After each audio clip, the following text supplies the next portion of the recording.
ট্রেনের ভাড়া বেড়েছে, সাধারণ মানুষের ভোগান্তি বেড়েছে, ট্রেনের ভাড়া বেড়েছে। এটা আপনি একেবারেই নিয়মিত সংবাদপত্র পাঠক না হলে, একেবারে নিয়মিত আদা গুড় খেয়ে খবর দেখা পাবলিক না হলে কিন্তু খুব একটা টের পাবেন না।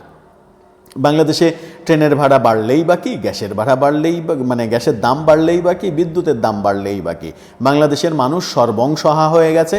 বাংলাদেশের মানুষ প্রকৃত অর্থে সুপার ডুপার হিট অলস হয়েছে। বাংলাদেশে এইসবের কোনো প্রতিক্রিয়া হয় না। প্রতিক্রিয়া করতে আমরা জনগণ জানি না কিংবা পারি না। তেলের দাম এক ধাপে যখন ডবল হয়ে যায় তখন কিন্তু আমরা কোনো ধরনের প্রতিক্রিয়া করি না। পারলে ফেসবুকে হয়তো 1-2 লাইন লিখি, শেষ, আমাদের কাহিনী শেষ। অথচ পার্শ্ববর্তী কলকাতাতেই যদি জ্বালানি তেলের দাম 8 আনা বাড়ে, 1 টাকা বাড়ে, তাহলে সেখানে কিন্তু আন্দোলন হয়। আন্দোলন করে কারা, আন্দোলন কেন হয় সেটা ভিন্ন আলোচনা এবং বড় আলোচনা। সংক্ষিপ্ত সময়ে সেই আলোচনা করা যাবে না। দর্শক, ট্রেনের ভাড়া বেড়েছে, এটা হচ্ছে খবর। খবরের পরে কি খবর হলো, খবরের পরের বাস্তবতা কি, সেটা ছোট্ট করে আলোচনা করলেই বুঝতে পারবেন কেন বাংলাদেশে এত সহজে দাম বাড়ানো যায়।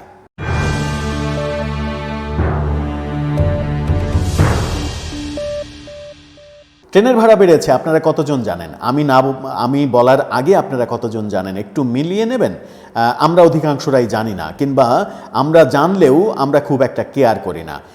ট্রেনের ভাড়া বেড়েছে। বাংলাদেশের মানে বিরোধী বৃহত্তম দল বিএনপি নিশ্চুপ, তাদের কোনো কর্মসূচি নেই, তাদের কোনো আন্দোলন নেই। বাংলাদেশের সংসদে এখন প্রধান বিরোধী দল জাতীয় পার্টি নিশ্চুপ, তাদের কোনো আন্দোলন নেই, তাদের কোনো কর্মসূচি নেই। অথচ তারা প্রতিটা কথায় কথায় বলে তারা জনগণের জন্য রাজনীতি করে। তারা আদৌ যে জনগণের জন্য রাজনীতি করে না, এই একটি উদাহরণই যথেষ্ট। ট্রেনের ভাড়া বাড়া নিয়ে সিপিবি, বাম দল সিপিবি আন্দোলন করেছে কমলাপুরে। তারা একটা মানববন্ধন, একটা প্রতিবাদ সমাবেশ করেছে। এই যে বাম দলগুলো আন্দোলন করছে, বাম দল কখনো বাংলাদেশে ক্ষমতায় আদৌ যাবে কি না তার কোনো ইয়াত্তা নাই। তাহলে কি ব্যাপারটা এরকম যে তারা জীবনে কখনো ক্ষমতায় যাবে না বলেই তারা এই আন্দোলন সংগ্রাম এগুলো নিয়েই আছে? আর বিএনপি, আওয়ামী লীগ, বিএনপি, জাতীয় পার্টিতে ক্ষমতার দীর্ঘদিন ধরেই ক্ষমতা উপভোগ করা একটা দল, ক্ষমতায় না থেকেও বিএনপি যারা বেশ কয়েকবার ক্ষমতায় গিয়েছে, তারা যদি জনগণের রাজনীতিই করতো তাহলে ট্রেনের ভাড়া বাড়ার প্রতিবাদে তারা একটা মিছিল করলো না, তারা একদিন অবরোধের ডাক দিল না, তারা একদিন হরতালের ডাক দিল না। অথচ নিজেদের স্বার্থ রক্ষার জন্য হরতাল মাসের পর মাস চালিয়েছে। 2014 সালের কথা যদি ধরি, বিএনপি সেই যে হরতাল ডেকেছে, এখন পর্যন্ত কিন্তু তারা হরতাল উইথড্র করেনি, এখন পর্যন্ত কিন্তু হরতাল চলছে। অর্থাৎ তারা একসময় লজ্জায় পড়ে ওটা যে চলছে কিংবা ওটা যে ঘোষণা করা হয়েছিল, ওটা যে বন্ধ করতে হবে, ওটা যে উইথড্র করতে হবে, সেই ঘোষণা দেওয়ার বাস্তবতাও আর বাংলাদেশে থাকেনি। সেই ঘোষণা তারা দেয়নি, পুরোটাই নিজেদের স্বার্থে, নিজেদের ক্ষমতার স্বার্থে। সেই সময় পেট্রোল বোমার যে ব্যাপারগুলো সেগুলো তো আমরা জানি। বিএনপি নানা সময় প্রতিদিনই কোনো না কোনো কর্মসূচি করে, মিটিং করে, সিটিং করে। কারণ হচ্ছে পত্রিকাতে প্রতিদিন কোনো না কোনোভাবে ফখরুল ইসলাম কিংবা রুহুল কবির রিজভির খবর তো যেতে হবে, খবর যাওয়ার জন্য কোনো না কিছু তারা করে।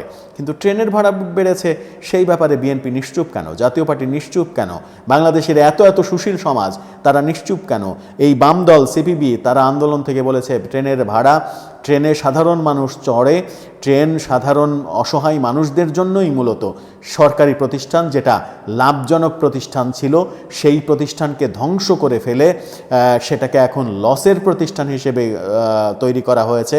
ট্রেনে যে টাকা সরকারের কোষাগারে যায় তার চাইতে বহুগুণ টাকা থার্ড পার্টি যারা টিকিট বিক্রির কাজে ব্যস্ত তাদের পকেটে যায়।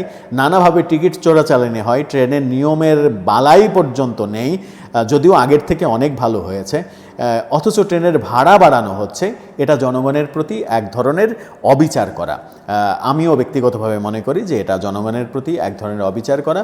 কিন্তু সরকার কোনো সিদ্ধান্ত থেকে পিছপা তখনই হয় যখন বিরোধী দল সক্রিয় হয়, বিরোধী দল, সরকার যখন মনে করে যে বিরোধী রাজনীতির থ্রেট রয়েছে।